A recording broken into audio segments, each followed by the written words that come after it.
there you go. Boop. Hi, I'm Dr. Francis, a world-renowned wildlife nutritionist. You may not have heard of me, but your guilty chicken sure has. So join me today when we're doing our DIY home-cooked dog diet. Buga, buga, buga, buga, buga, buga.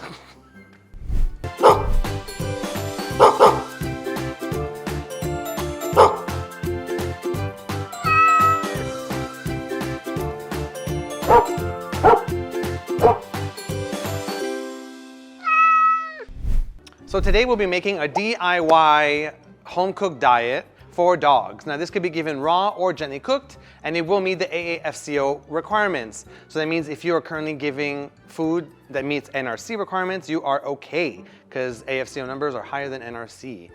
So either way, you're covered. So we'll go through this in a few different steps, but what I wanted to introduce the concept was that this is an easy recipe.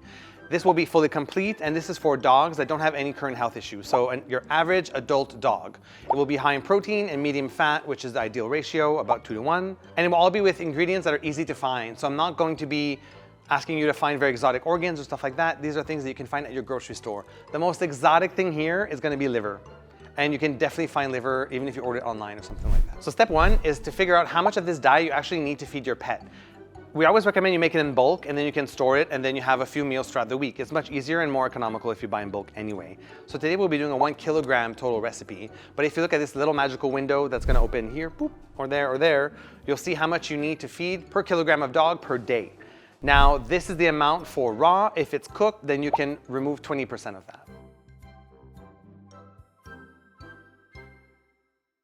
Well, hello, welcome to my home. This is my kitchen where I cook loving meals for dogs and cats. The world's most elite canines have dined here. That's not true. But we are still gonna make an amazing meal that you could feed to the most elite of dogs anywhere in the world. So we'll be starting with beef. So the protein of choice will be beef because it's a lot more nutrient dense. It's easier to make a complete diet. So for those of you that are beginners, starting with beef is a really great idea. This is 90% lean beef, so there is some fat inside, and that's okay. A big mistake people make is they try and make their meat lean right off the bat, and actually getting that amount of fat is really necessary and really good for your dog and for your cat. So don't be shy. The recipe will still be balanced even if you do 95% lean. But anything beyond that, then I can't guarantee you where the nutrients will go. The really important piece here is liver. So you're absolutely gonna need liver because so many of the different vitamins and minerals are found in this liver. Without this, it's very, very difficult. And if you add too much liver, then you may be having toxicities, especially for copper or things like that. So we're gonna stick at about 5% of liver. And here you can see that there's a heart. So this piece of heart we found it, so we used it, but you don't have to. This is not necessary for a complete diet. And because it's a muscle meat, you can actually just replace some of your main meat with it as well. This is very lean. So we're gonna include it today, but you don't need to include heart if you can't find it. Some of our nice plants are gonna be broccoli, blueberry, and pumpkin. And we're gonna use mushrooms. Oh yes, mushrooms.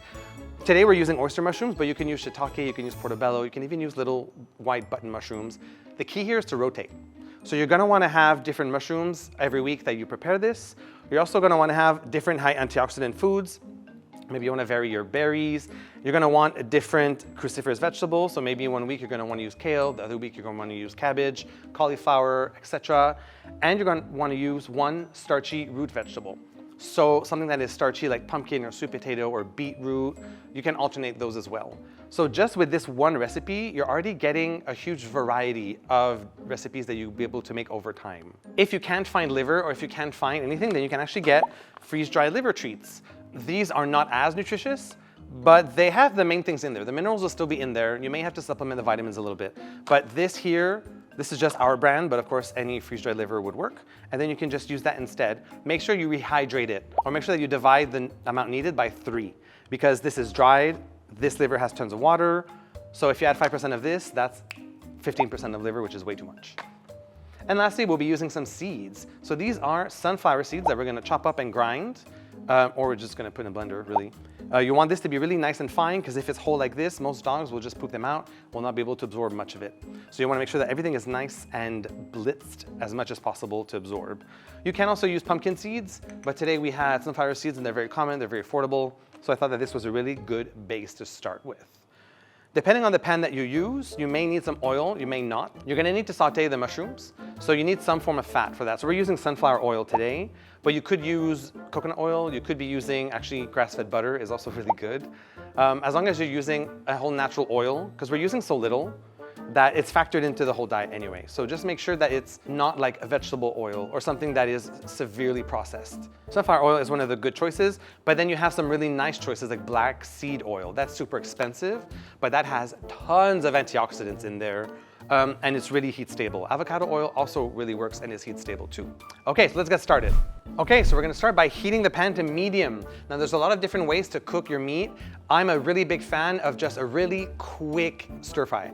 A really quick frying just so that the outside becomes a little bit more brown, but you don't want to overcook it. I really think it's important to keep it a little bit rare. You want the inside to be a little bit pink. You want it to still be a little tiny bit bloody because that meat is so much more digestible.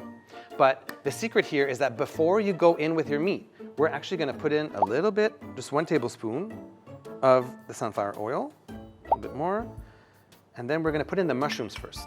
It's really important that you stir fry your mushrooms. Here you go, because all of the really amazing compounds that are inside that help to fight cancer and stuff like that, they truly become alive when they're stir fried, when they're put under this heat. And if some dogs are very sensitive, maybe some compounds in like shiitake mushrooms, let's say, could give them a little bit of a stomach ache, this will also help to neutralize it. So we're just gonna wait for it to warm up. So in this recipe, you're gonna wanna use 2.5% of mushrooms on a wet matter basis. Mushrooms are so good for your dog and cat. You can chop them in, fry them up, mix it with whatever diet they're currently eating.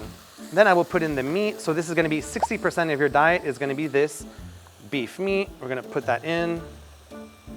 Ooh. By the way, every ingredient was washed before we started. Don't forget to wash. Obviously don't wash your beef, but all the vegetables and your mushrooms and everything else that you use. So I'm gonna flatten this out, and you really just wanna cook it until it's slightly brown. So once we combine everything later, you can either blend it or you can just really mix it really well together. As long as you're feeding this over time, even if some maybe batches have a little bit more of ingredients than others, overall it will even out over the next few days as long as it's an adult dog. For puppies, this would not apply. You would need a completely different recipe. When it browns, it actually helps to make it a little bit more tasty because that's called a Maillard reaction. In small amounts, it's really nice for dogs and cats to just, because they really smell this and it makes them feel like this is good food. But in large amounts, actually, it's not that great, which is why I say you shouldn't cook the meat too much. You don't want there to be charred marks. We'll add in the heart. So the heart is here. Again, the heart you don't need to. This was still part of the 60% of meat, but if you have it, why not?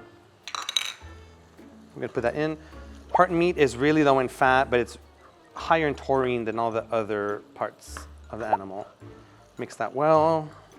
And again, even though this may take a little bit of time, slower is better. If the meat makes contact with high heat, then you're gonna get some oxidative damage when it comes to the proteins, and it will be less digestible over time. So slow and steady is the way to go. The liver you wanna add last, because you really don't wanna cook this for a very long time, because this has all the precious minerals and vitamins, and a lot of these vitamins are not heat stable. So that's why you're gonna add the liver in last.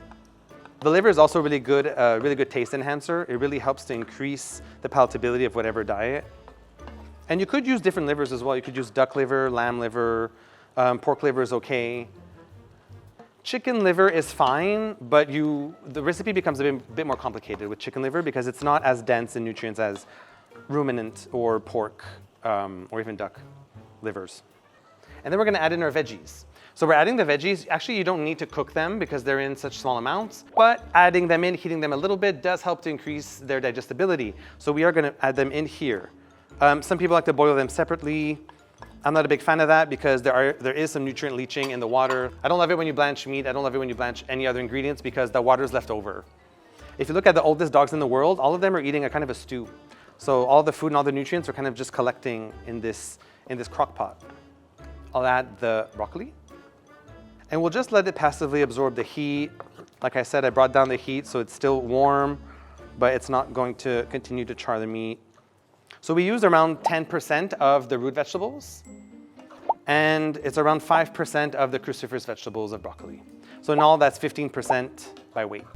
Okay, so the last step is to just mix everything together. So now we can mix in our blueberries. So this is about 3.5% of blueberries. Again, every week you should change to a different kind of high antioxidant fruit like berries. And then you're gonna add in your sunflower seeds. So this you wanna do 4% of the diet as these little ground seeds. And the little tip is make sure that they're activated. Oh, activate your seeds, mama. Oh, did you activate your seeds today? My seeds are always activated. They are. You just soak them overnight and then you just dry them and then they are activated. Oh, I don't know if that actually makes a difference. But what I actually do recommend is that you sprout them or you germinate them. So you keep them moist, like on moist paper towel for 1 or 2 days. And then once they start to germinate, then that's when you can wash them, grind them, and then feed them. It will decrease any anti-feeding nutrients, and it will also help to improve all of the digestibility of the great things in these seeds. Now you'll see that I added the blueberries whole. That's because my dog loves whole blueberries, but if your dog doesn't, you may want to end up blending it or squashing it so that they eat it passively without knowing. And we're missing 2 things to make this diet complete. First one is calcium. You could use a raw meaty bone if you wanted to feed raw meaty bone to your dog, or just a calcium supplement.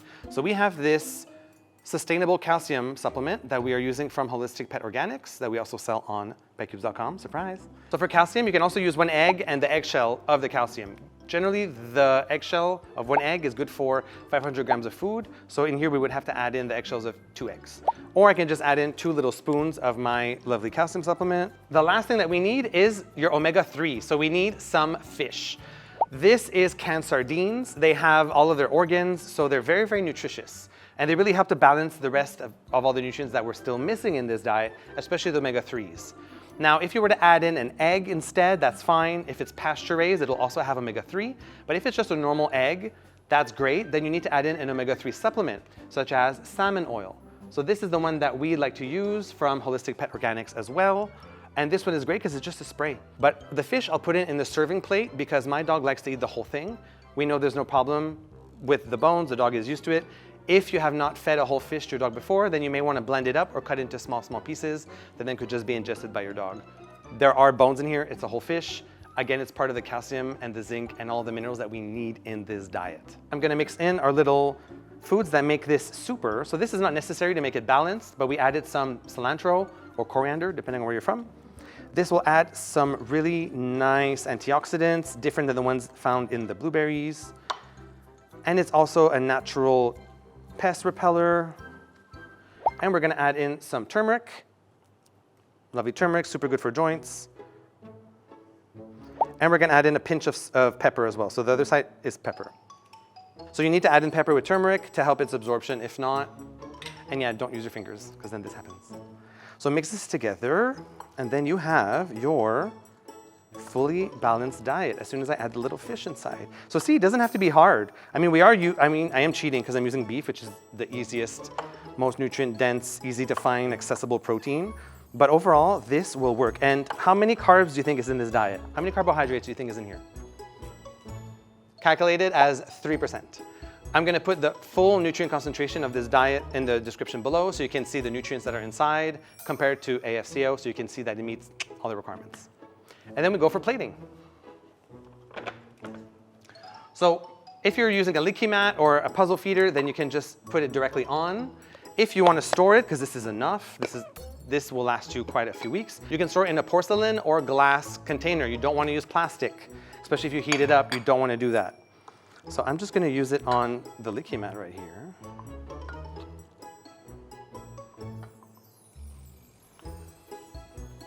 So it's still chunky, but their dog is gonna have fun getting those little pieces. See what I mean? So messy. Then you're gonna add in your last ingredient, which is fish. You're gonna want about 10% of fish that is in water. You don't want the one that's in, oop, there you go. So this amount here is 10%. So this here is the right amount for the 1 kilogram recipe. So you can either take some and then just lay it on top. My dog loves this, or you can just kind of mix it all in together. This does break apart quite easily. Boop. So that's 10% of fish. Again, if your dog is really not into bones or if you're worried or they're not used to it, then you can just put this through a blender and then just blend everything. Or just blend the fish and then give that as like a little fish smoothie. There you go.